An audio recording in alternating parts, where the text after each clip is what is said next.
পর্তুগালের রাজা হঠাৎ ঢাকায়। কি সেই রহস্য? না, রহস্য নয়, এটা এক ইতিহাস। পর্তুগালের রাজা দুয়ার্তে পিও দি ব্রিগ্যানজা, রানী ডোনা ইজাবেল এবং প্রিন্স আফোনজো তারা সবাই ঢাকায় এসেছিলেন হোটেল সোনারগাঁওয়ে লন্ডন টি এক্সচেঞ্জের বাংলাদেশ শাখা উদ্বোধন করতে।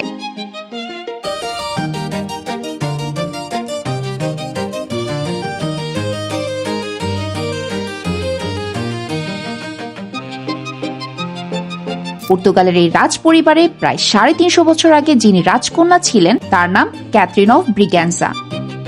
তিনি ব্রিটিশ রাজা চার্লস দ্বিতীয়কে বিয়ে করেন এবং তখনই তিনি প্রথম পর্তুগাল থেকে ইংল্যান্ডে চা নিয়ে আসেন।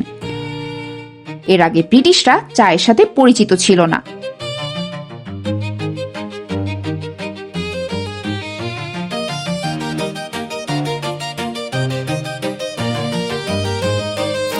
পর্তুগালের রাজ পরিবারের সহায়তায় ওই একই সময়ে প্রতিষ্ঠিত হয় লন্ডন টি অকশন, যা পরে রূপ নেয় লন্ডন টি এক্সচেঞ্জে।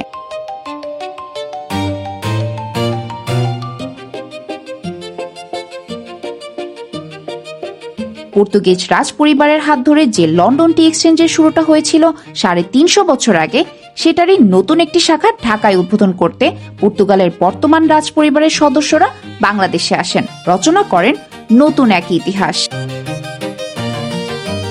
ঐতিহাসিক চায়ের ব্র্যান্ড লন্ডন টি এক্সচেঞ্জ চা প্রেমীদের জন্য চীন, জাপান, কেনিয়া, শ্রীলঙ্কা, দার্জিলিং এবং আসাম সহ বিশ্বের ৪৩টি দেশ থেকে প্রিমিয়াম চা সংগ্রহ করে থাকে।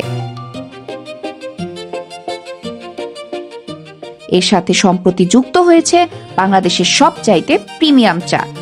এক্সক্লুসিভ এসব চা পেতে চলে আসুন হোটেল সোনারগাঁওয়ে লন্ডন টি এক্সচেঞ্জের আউটলেটে।